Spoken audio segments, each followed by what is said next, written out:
ఈరోజు ఉదయం 5 గంటలకు తాడేపల్లిలో ఉండే వైఎస్ఆర్సిపి కేంద్ర కార్యాలయాన్ని ఏపీ సిఆర్డిఏ ఏపీ సిఆర్డిఏ అంటే క్యాపిటల్ రీజన్ డెవలప్మెంట్ ఏజెన్సీ అధికారులు కూల్చేశారు. అంటే వాళ్ళ ఆదేశాల మేరకు అక్కడ మంగళగిరి తాడేపల్లి మున్సిపల్ కార్పొరేషన్ అధికారులు దాదాపు 5-6 ప్రొక్లైన్లు తర్వాత బుల్డోజర్లు తీసుకొచ్చి కన్స్ట్రక్షన్లో ఉన్న దాదాపు స్లాబ్కి రెడీ అవుతున్న బిల్డింగ్ని కూల్చేశారు. ఇది పెద్ద ఎత్తున వివాదాస్పదమైంది. యాక్చువల్గా సిఆర్డి అధికారులు ప్రిలిమినరీ ప్రొసీడింగ్స్ ఇచ్చారని చెప్తున్నారు. దాన్ని ఛాలెంజ్ చేశారు హైకోర్టులో నిన్న. వైసీపీ తరఫున అడ్వకేట్ శ్రీహరి మీడియాతో మాట్లాడారు. ఆయన ఏమన్నారంటే, నిన్న ఈ ప్రిలిమినరీ ప్రొసీడింగ్స్ని మేము హైకోర్టులో ఛాలెంజ్ చేశాము. హైకోర్టు చట్టాన్ని అతిక్రమించవద్దండి, చట్ట ప్రకారమే నడుచుకోండి అని సిఆర్డిఏ అధికారులకు ఆదేశాలు ఇచ్చారు. సిఆర్డిఏ తరఫున అడ్వకేట్స్ కూడా అటెండ్ అయ్యారు. సో మేము ఈ ఆర్డర్స్ని వాళ్ళకి అందజేసాం కూడా. అయినా కూడా ఈరోజు అర్లీ మార్నింగ్ 4:35 అంతా ప్రొక్లైన్లు బుల్డోజర్లు వచ్చి కూల్చేసేది. ఇది క్లియర్గా కక్ష సాధింపు చర్య అని అంటున్నారు. దీని మీద రకరకాల అభిప్రాయాలు ఎక్స్ప్రెస్ అవుతున్నాయి. ఎందుకంటే మనం చూసినప్పుడు 2019లో కూడా జగన్ వచ్చినప్పుడు ఫస్ట్ ఆయన అక్రమ కట్టడం అని చెప్పి చంద్రబాబు ఇంటి దగ్గర ఉండవల్లిలో ఉంటున్న ప్రజా వేదికను ఆయన కూల్చేశారు. దాని మీద చాలా తీవ్రమైన విమర్శలు వచ్చింది. ఇది కూల్చివేతల ప్రభుత్వం అని చెప్పి కూడా అప్పుడు విమర్శలు వచ్చాయి. సో ఇప్పుడు తెలుగుదేశం ప్రభుత్వం లేదా కూటమి ప్రభుత్వం కూడా సేమ్ ఇదే పని చేస్తున్నట్టు మనకు కనపడుతుంది. ఇది కూడా కూల్చివేతల ప్రభుత్వాన్ని గతంలో తెలుగుదేశం నాయకులు కానీ పవన్ కళ్యాణ్ కానీ అనేక సార్లు మాట్లాడారు. ఇప్పుడు అదే పని వైసీపీ ఆఫీసుల్ని టార్గెట్ చేస్తూ అక్రమ కట్టడాలని చెప్పి లేకపోతే అనుమతులు సరిగా లేవని చెప్పి ఏదో కారణంతో కూల్చేస్తున్నారు. ఈ వైజాగ్లో కూడా ఆల్రెడీ కూల్చేదానికి ప్రయత్నిస్తుంటే వాళ్ళు అప్పీల్ చేసుకుంటున్నారు. సో మామూలుగా కూల్చివేయాలనుకున్నప్పుడు ఏదో ఒక కొరి చూపించవచ్చు, ఏదో ఒక మిస్టేక్ వెతకచ్చు. అదేం పెద్ద విషయం కాదు. ఎందుకంటే దాన్ని ఇంకా ఛాలెంజ్ చేసుకుంటూ కోర్టుల్లో తిరగాలి వీళ్ళు. సో అలాంటి ఒక పరిస్థితి అయితే ఇప్పుడు నెలకొనింది. యాక్చువల్గా మనం చూస్తే అనేక ఫ్రంట్లలో అంటే మల్టీ ప్రాంగ్డ్ రివెంజ్ స్టోరీ నడుస్తుంది. అంటే బహుముఖంగా ప్రతీకారం అనేది ఈ కూటమి ప్రభుత్వం మొదలుపెట్టింది.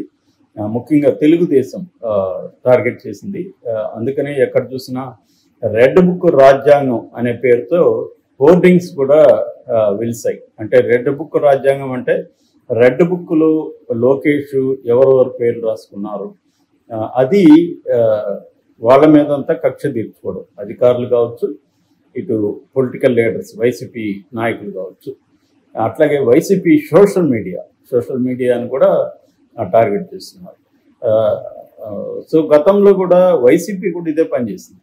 వైసీపీ కూడా తెలుగుదేశానికి సంబంధించిన సోషల్ మీడియా నాయకుల మీద, సోషల్ మీడియా కార్యకర్తల మీద అనేక కేసులు పెట్టింది, కూల్చివేతలు మొదలుపెట్టింది, కొంతమంది తెలుగుదేశం నాయకుల్ని జైల్లో పెట్టింది, తర్వాత చంద్రబాబును కూడా జైల్లో పెట్టింది మనందరికీ తెలుసు. అంటే క్లియర్గా వైసీపీ ఏం చేసిందో దానికి మేము 100 రెట్లు చూపిస్తాం అన్న ఒక పిట్ పార్ట్ టాట్ దాన్ని మొదలుపెట్టింది.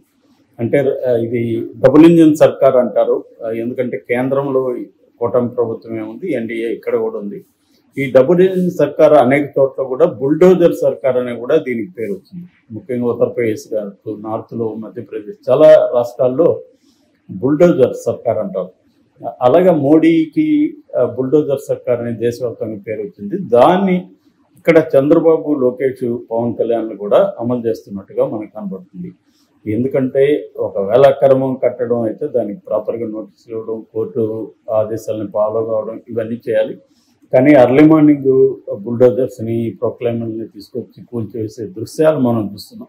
అంటే క్లియర్గా ఇది వైసీపీని అన్ని రకాలుగా ఇటు పొలిటికల్గా దాన్ని దెబ్బతీయాలి, లీగల్గా వాళ్ళ మీద కేసులు పెట్టాలి, ఫిజికల్గా వాళ్ళ మీద దాడులు చేయాలి. ఇలాగా మల్టీ ప్రోంగ్డ్ అప్రోచ్తో వ్యవహరిస్తున్నారు. దీనివల్ల ఏమవుతుందంటే మీరు చాలామంది ఏం మాట్లాడుతున్నారంటే ఇదే వైసీపీ అప్పుడు చేయలేదా, అప్పుడు చేసినప్పుడు మీరు మాట్లాడరు, అప్పుడు చేసినప్పుడు లేవని నోళ్ళు ఇప్పుడు ఎందుకు లేస్తున్నాయి, ఈ కైండ్ ఆఫ్ అటాక్ చేస్తున్నారు. ఎప్పుడు చేసినా ఎవరు చేసినా ఖచ్చితంగా ఖండించాల్సింది. వైసీపీకి అప్పుడు చేసిన తప్పు, దానికి మేము బదులు తీర్చుకుంటామని ఇప్పుడు తెలుగుదేశం వాళ్ళు చేస్తున్నది కూడా తప్పు.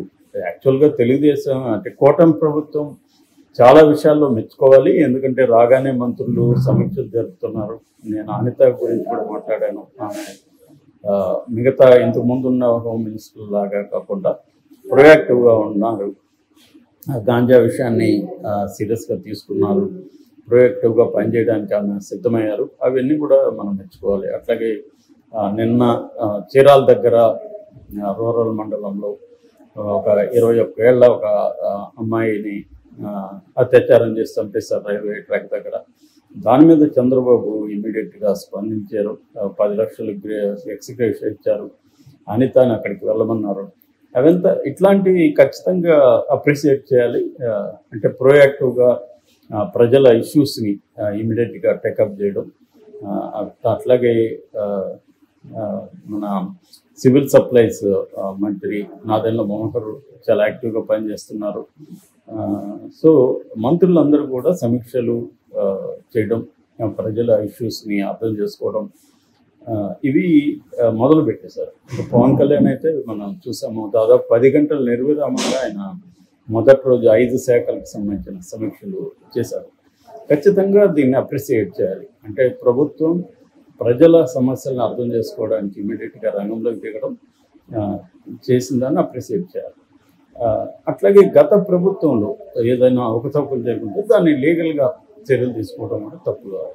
అది ఎవరు చేసినా, అది గతంలో జగన్ కూడా చేశాడు అదే పని. జగన్ చేసినప్పుడేమో దాన్ని కక్ష సాధింపు అన్నారు. ఇప్పుడు వీళ్ళు అదే పని చేస్తుంటేమో దీన్ని మళ్ళీ సమర్థించుకుంటున్నారు.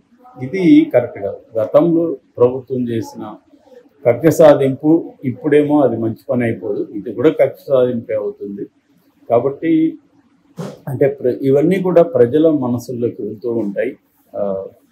ఒకటి అంటే ఆ మేరకు కూటమికి నష్టం ఖచ్చితంగా కలుగుతుంది. ముఖ్యంగా పవన్ కళ్యాణ్ చాలాసార్లు చాలా రకాల హామీలు నేను గ్యారంటీ అని ఇచ్చారు. దాని మీద కూర్చోవాలి. అట్లాగే కూటమి తరఫున 6 సూపర్ 6 పథకాలు ఇచ్చారు. అవన్నీ అమలుకు ఏమేమి చేస్తున్నారు ఆ విషయాల్ని వెల్లడించకుండా డైవర్షన్ కోసం ఇవన్నీ చేస్తున్నారని జగన్ కూడా మాట్లాడాడు. అయితే కొంత టైం ఇద్దాము అని వాళ్ళు అనుకున్నట్టున్నారు. ఏదేమైనా అనేక రకాల కక్ష సాధింపు యాక్టివిటీస్ అనేదాన్ని కూటమి మొదలుపెట్టింది. ఇది మంచి పద్ధతి కాదు. చంద్రబాబు గారు కూడా ఆలోచించాలి. ఎందుకంటే జగన్ని మనం ఒక విమర్శించి అతని అరాజకాలకి వ్యతిరేకంగా పోరాడి అధికారంలోకి వచ్చినప్పుడు మళ్ళీ అదే అరాజకాలను మేము కూడా చేస్తాం, ఎందుకంటే జగన్ చేశాడు కాబట్టి మేము కూడా చేస్తాం అన్నప్పుడు ఇంకా జగన్కి చంద్రబాబు తేడా లేకుండా అవుతుంది. ఆ తేడాన్ని చూపించాలి. ఆ తేడాన్ని చూపించి మేము అభివృద్ధికి, సంక్షేమానికి, శాంతి భద్రతలకి ఈ మూడింటికి పెద్దపీట వేస్తాము అనేది చూపించాలి. గత ప్రభుత్వంలో అవకతవకలు ఉంటే ఖచ్చితంగా ప్రాపర్గా దాని మీద లీగల్గా ప్రొసీడ్ అవ్వచ్చు.